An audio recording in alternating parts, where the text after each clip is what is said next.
AWGP youth TV प्रस्तुत करते हैं पूज्य गुरुदेव के मार्मिक संस्मरण। लेखक हैं पंडित लीलापत शर्मा। स्वर है प्रखर सक्सेना का। कामधेनु का दूध। एक दिन हम 6-7 भाइयों के साथ कोसी किसी काम से आए थे। उनको हम मथुरा लेकर आए। हमने उनसे कहा गुरुदेव के दर्शन करके चलेंगे। वह सब राजी हो गए। हम गुरुदेव के पास बैठे थे, तभी माताजी हम सबको एक एक गिलास दूध लेकर आईं। हमने माताजी से कहा, माताजी हम तो दूध नहीं पिएंगे, हमारे पेट में गैस बनती है। तब हमारा वज़न भी भारी था। दूध के लिए हमने मना किया।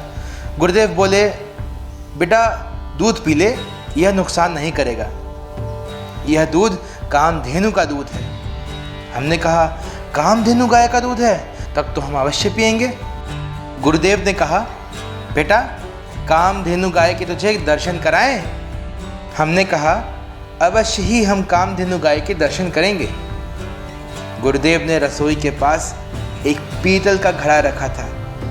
इशारा करके कहा, वह कामधेनु है। हमने कहा, यह तो घड़ा है, गाय कहाँ है? गुरुदेव ने कहा, बेटा हम आधा सेर दूध मांगते हैं और 200 रुपये माहवार में अपना खर्च चलाते हैं। 5 व्यक्ति हैं। ताई गुरुदेव की माताजी भी उस समय थीं। बेटा 7 आदमी तुम हो और 5 आदमी हम हैं, कुल 12 आदमी हैं और आधा सेर दूध है। माताजी घड़े का पानी मिलाकर चीनी मिलाकर तुमको पिला रही हैं। यह कैसे गैस पैदा करेगा? हमको बड़ा ही आश्चर्य हुआ कि जिनको सारा देश गुरु मानता है, वह 200 रुपये माहवार में घर का खर्चा चलाता है। हम सब पर इसका बड़ा प्रभाव पड़ा। गुरुदेव ने कहा, बेटा ब्राह्मण उसे कहते हैं जो कम से कम में अपना खर्च चलाता है,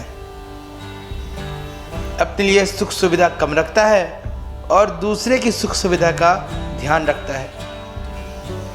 हमको बड़ी शर्म आई। एक हम ब्राह्मण हैं जो अनाप शनाप खर्च करते हैं और अपने को ब्राह्मण कहते हैं।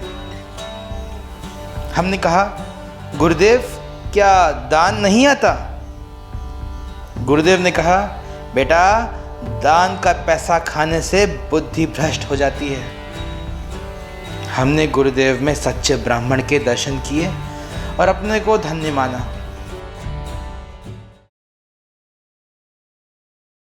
सन 1958 का महायज्ञ। सन 1958 में 1008 कुंडी यज्ञ में हम मथुरा आए। यज्ञ स्थल के आसपास बहुत से नगर बसे हुए थे। हमको एक नगर में ठहरा दिया गया। पूज्यवर ने जब हमारे आने की बाबत सुना, तब उन्होंने हमको रात के 10 बजे गायत्री तपोभूमि बुलाया और हमसे कहा, इस यज्ञ का रुपए पैसे का हिसाब तुमको संभालना है। हम नए थे। पुराने कार्यकर्ताओं ने ऐतराज़ किया कि गुरुदेव नए भाई को रुपए पैसे का हिसाब किताब संभालने का काम नहीं देना चाहिए। न जाने गुरुदेव को इतना विश्वास हमारे ऊपर कैसे हो गया। द्वारिका प्रसाद जी डबरा से आए थे। उनसे हमने मदद ली और खास ही मानकर उनको अपना सहयोगी बनाया। यज्ञशाला बहुत सुंदर थी। भोजन का कार्य चल रहा था। जहाँ भी गुरुदेव जाते थे, उनके साथ हम रहते थे और जो पैसा उनके चरणों में आता था, उसको हम अपने पास जमा करते थे। दान का पैसा हमारे पास ही आता था, परंतु हमने हिसाब लगाया कि लगभग 5 लाख आदमी इस यज्ञ में अवश्य ही आए होंगे। हमारे पास जो पैसा दान का गुरुदेव के चरणों में आया, वह इतना धन था कि जितने नगरों में टेंट लगे थे, यज्ञशाला बनी थी, उसका पेमेंट हमने कर दिया था। हमने हिसाब लगाया कि 5 लाख आदमी से कम नहीं थे, ज़्यादा हो सकते हैं। हमने गुरुदेव से पूछा, गुरुदेव इन सब व्यक्तियों के खाने पीने का खर्च कैसे पूरा हो गया? ये बात हमारी समझ में नहीं आ रही थी।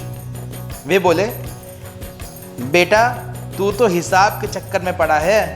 अरे यह भगवान का काम था और भगवान ने पूरा कर दिया। हमने सोचा जो व्यक्ति 200 रुपये माहवार में अपने घर का खर्च चलाता है और एक टूटे फूटे मकान में रहता है, उसके पास इतना पैसा कहाँ से आया। हमने समझ लिया कि यह व्यक्ति नहीं, ईश्वरीय शक्ति है।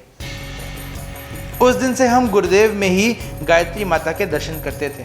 उस दिन से गुरुदेव माता जी के प्रति हमारी श्रद्धा 1000 गुना बढ़ गई। साक्षात कृष्ण के दर्शन। कुछ दिनों बाद गुरुदेव का एक पत्र हमारे पास आया। उसमें लिखा था कि उत्तर प्रदेश के राज्यपाल गायत्री तपोभूमि आ रहे हैं, तुम 2 दिन को मथुरा आ जाओ, उनकी व्यवस्था करनी है। हम 2 दिन के लिए मथुरा आ गए। गुरुदेव का जितना भी साहित्य था वह भी हमने साहित्य स्टॉल पर रख दिया था। उस समय मिशन के कार्यकर्ता तो यहाँ नहीं थे, परंतु मथुरा से सभी बड़े ऑफिसर यहाँ आए थे। राज्यपाल ने यहाँ पूज्यवर का साहित्य देखा, गुरुदेव से बातचीत की। हॉल बन गया था, उसमें उनका प्रवचन हुआ।